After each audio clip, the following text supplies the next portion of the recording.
চুপ করো। তুমি কি জানো তোমার এই বোকামির দাম আমাকে কতটা চুকোতে হচ্ছে? আমরা একেবারে রাস্তায় এসে দাঁড়াতে পারি। এক্ষুনি ওখান থেকে বেরিয়ে আসো।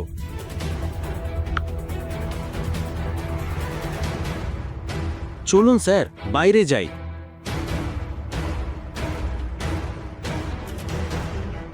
গাড়িতে বসতেই হঠাৎ গৌতমের সঙ্গে হওয়া তার তর্কের কথা তার মাথায় ঘুরতে লাগলো।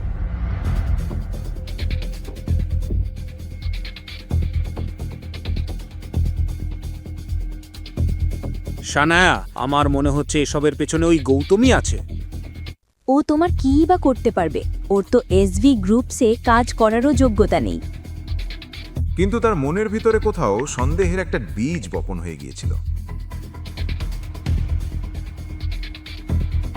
এর পেছনে আসলে কি ভুল হচ্ছে সেটা আমাকে জানতেই হবে।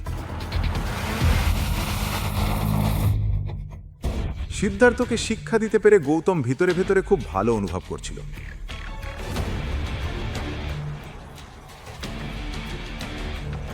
পরক্ষণেই সে সব কাগজপত্রে সই করে বাড়ির দিকে রওনা দিল।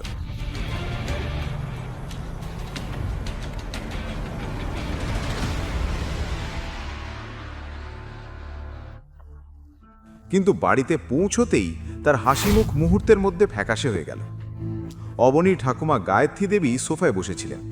তার উঁচু নাক দেখেই বোঝা যাচ্ছিল অনিলের ছোট্ট বাড়িতে এসে তিনি মোটেও খুশি নন। আগারওয়াল ম্যানশন ছেড়ে অনিল বেরিয়ে আসার পর থেকে গায়ত্রী দেবী আর কখনো অনিলের বাড়িতে পা রাখেননি। আজ হঠাৎ তাকে সোফায় বসে থাকতে দেখে গৌতমের মনে একের পর এক প্রশ্ন ঘুরতে লাগলো। পরক্ষণেই সে এগিয়ে দিয়ে গায়ত্রী দেবীর পায়ে হাত দিতে গেল। গৌতমকে দেখেই গায়ত্রী দেবী মুখ ফিরিয়ে নিলেন, কারণ গৌতমকে তিনি একদমই পছন্দ করতেন না। ঘরের মধ্যে এক অস্বস্তিকর নীরবতা নেমে এলো।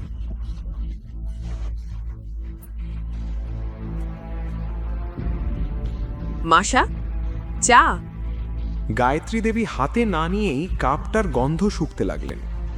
চা এত পাতলা যে মনে হচ্ছে দুধের সব স্বর তুমি চেটে খেয়ে নিয়েছো। চা যত পাতলা হচ্ছে তুমি তত মোটা হচ্ছ। ডাস্টবিনে ফেলে দাও। গীতা যেমন গৌতমকে খোঁচা দেওয়ার কোনো সুযোগ ছাড়ে না, ঠিক তেমনি গায়ত্রী দেবীও গীতাকে অপমান করতে ছাড়েন না। তোমরা সবাই শোনো, আমি এখানে সানায়ার বিয়ের জন্য এসছি, কার্ড দিতে এসছি।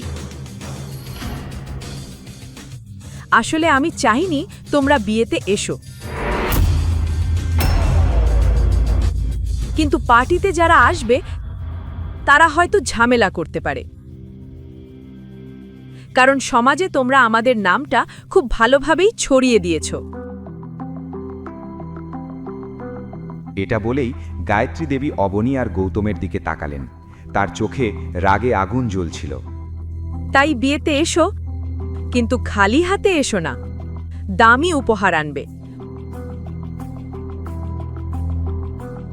অনিলের ভাই সৌরভ সানায়ার বিয়েতে ৩৫ লাখ টাকার একটা গাড়ি দিচ্ছে।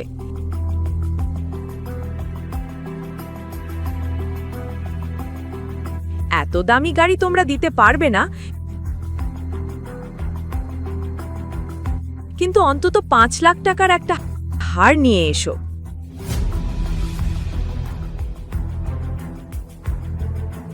এটা শুনে অবনী হতবাক হয়ে গেল, কারণ সে পরিবারের সব সঞ্চয় গৌতমের বন্ধুকে দিয়ে দিয়েছিল।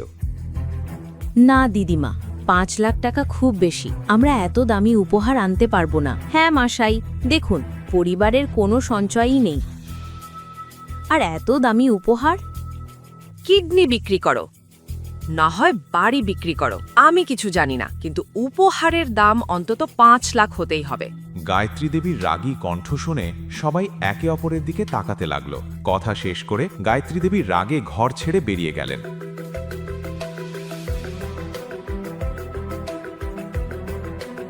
৫ লাখ বলছে যেন ৫ টাকার কথা।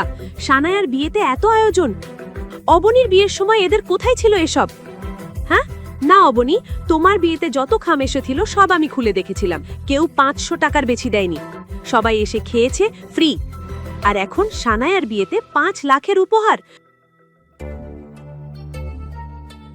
৩৫ লাখের গাড়ি। ঈশ্বরই জানেন কি নাটক চলছে। হ্যাঁ, কিন্তু গীতা, মাসা যখন বলেছে তখন আমাকে দিতে হবে। কি দিতে হবে? তুমি কি ঠিক আছো নাকি বুদ্ধিটা বালিশের নিচে রেখে এসেছো? তোমার জ্ঞাতার্থে বলছি, এখনো আমাদের 27 লাখ টাকার ঋণ রয়েছে। এত দামি উপহার কোথা থেকে আনবে? মাসা কতটা রেগে আছে দেখনি?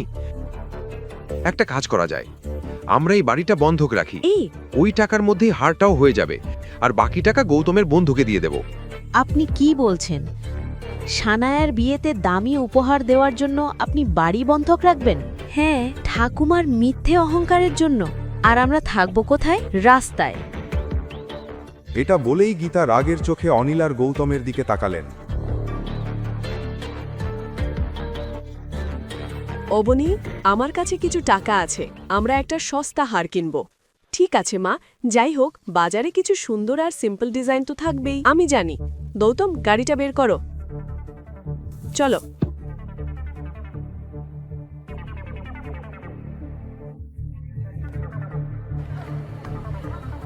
অল্প সময়ের মধ্যেই সবাই যোধপুরের ওল্ড মার্কেটের দিকে রওনা দিল। গৌতম গাড়ি থামালো পুরনো বাজারের এক বড় গয়নার দোকানের সামনে।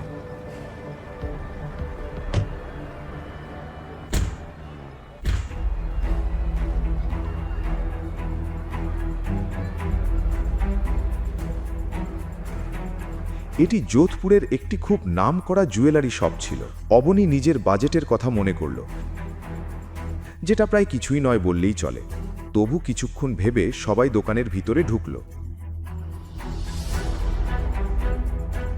আরে ভাই, তাড়াতাড়ি করো, কাস্টমার আসার সময় হয়ে গেছে। দোকানে ঢুকতেই এক মোটা লোক তাদের দিকে তাকিয়ে হাসল। খাম্মাগনি, খাম্মাগনি। আসুন আসুন, কি দেখাবো বলুন? হ্যাঁ, আমরা একটা হার আর কিছু কানের দুল দেখতে চাই। হ্যাঁ হ্যাঁ, দেখুন, এটা একটা চোকার ডিজাইন। পছন্দ হলো না? 1 মিনিট অপেক্ষা করুন।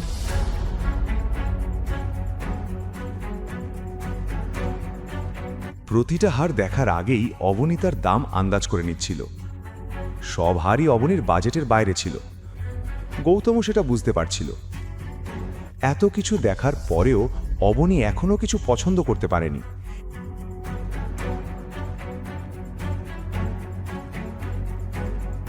এটা দেখে দোকানদার পুরোপুরি সরে গেল, আর গৌতম আর অবনীকে ইশারায় কথা বলতে দেখে তার মনে হলো এরা হয়তো প্রতারক। সে সঙ্গে সঙ্গে বাইরে দাঁড়িয়ে থাকা গার্ডদের ইশারা করলো, আর তারা তৎক্ষণাৎ ভেতরে ঢুকে পড়ল। অবনী, গৌতম আর গীতার উপর নজর রাখতে শুরু করলো। এটা দেখে অবনী আর গীতা ভয় পেয়ে গেল।